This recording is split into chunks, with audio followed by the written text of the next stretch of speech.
ہم بہت زیادہ اپنے اوپر بوجھ بے مقصد کاموں کا رکھا ہوتا ہے، اس کو ہم چھانٹی کرتے رہے. ہم 5 دن 4 دن 6 دن 8 دن کے بعد اپنی جیبوں میں ہاتھ ڈال کر کے چیزیں نکالتے ہیں. یہ کارڈ یہ بھی فضول ہے، وقت اس کا بھی گزر گیا، اس کو کئی چیزیں پھینک دیتے ہیں. گھروں کے اندر کئی چیزیں سنبھال کے رکھتے رہتے ہیں، لیکن 6 ماہ بعد 4 ماہ بعد صفائی کرتے ہیں تو ہلکا پھلکا کرتے ہیں. اس طرح اپنے کاموں پہ بھی غور کریں کہ ہماری کون سی مصروفیات ہیں جو ہمیں تھکا رہی ہیں، لیکن اس کا ہماری زندگی سے، ہماری آخرت سے، ہمارے اخلاقیات سے، ہمارے کردار سے، اللہ کی مخلوق سے کوئی تعلق نہیں.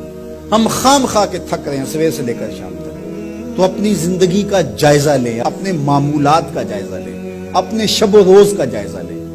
جو ضروری کام ہیں ان کو ترجیحاً آگے لے کر آئیں، جو کم ضروری ہیں ان کو پھر بعد میں لے کر آئیں، اور جو غیر ضروری ہیں ان کاموں سے اپنے آپ کو بچا لیں. آپ کا وقت بچے گا. سب سے قیمتی شے آپ کا وقت ہے، اور وقت بچانا سیکھنا ہو تو میرے حضور کی سیرت سے سیکھو. مجھے بتائیے 302 کا ایک مقدمہ پڑ جائے، صرف 302 کا ایک مقدمہ جھوٹا ہی ہو، آدھی زندگی کھا جاتا کہ نہیں؟ یہ سارے متفق ہیں نا اس پہ. میرے حضور نے 27 جنگیں لڑی. یہاں 302 کا جھوٹا مقدمہ آدھی زندگی کھا جاتا ہے، لیکن کتنا منظم وقت تھا. میرے حضور نے 27 جنگیں لڑی ہیں، لیکن اس دوران میرے حضور کی نمازیں قضا تو نہیں ہوئی. اس دوران ازواج کے جو حقوق تھے ان میں کوتاہی تو نہیں ہوئی. ان اوقات کے اندر جو صحابہ کو تربیت کا نظم تھا حضور نے رکھا، وہ متاثر تو نہیں ہوا. آنے والے وفود سے ملاقات موقوف تو نہیں ہوئی.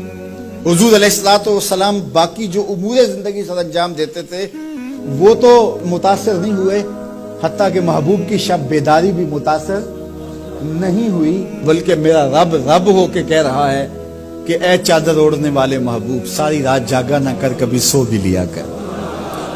ساری رات جاگا نہ کر، کبھی سو بھی لیا کر. تو یہ حضور کی زندگی ہے. کوئی سیکھے زندگی گزارنا، حضور علیہ السلام سے سیکھے.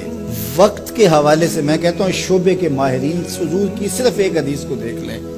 کائنات میں شعبے میں اس سے بہتر آپ کو کوئی رہنمائی نہیں ملے گی جو میرے حضور نے دی. من حسن اسلام المرء ترکہ ما لا یعنی ہے. کسی شخص کے اسلام کا جمال اور حسن یہ ہے کہ وہ ہر بے مقصد کام کو چھوڑ دے. جب ہم اپنی زندگی سے بے مقصد کاموں کو نکالتے جاتے ہیں تو زندگی منظم ہوتی ہے. تو اپنے وقت کو بچاؤ، اپنے وقت کی قدر سیکھو، اپنے وقت کے ایک ایک لہجے کو محفوظ کرو.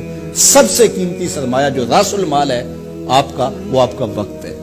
اور جس نے وقت برباد کر دیا، یوں ہی بیٹھے بیٹھے وقت گزار دیا، بے مقصد وقت بسر ہو گیا، تو اس نے اپنا سخت نقصان کیا. تو میرے حضور علیہ السلام کی زندگی بہترین نمونہ ہے.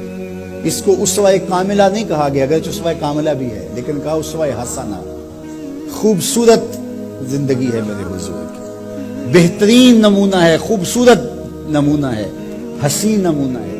یہ زندگی حضور کی زندگی کے مطابق اگر ڈھالنا شروع کر دو گے تو زندگی گزارنے کا نشہ آنا شروع ہو جائے.